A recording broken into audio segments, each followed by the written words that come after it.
22 апреля 2021 год. Второй подъезд. Крыша. Песок видно.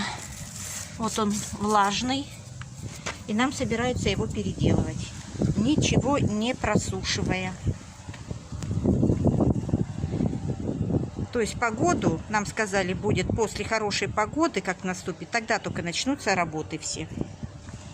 А сейчас опять все торопится, все навлажено, опять все хотят делать. Погода еще не наступила. На этой неделе, понедельник, вторник, были дожди. Естественно, ничего не успело высохнуть. И нам вот сейчас хотят снова все делать на мокрое.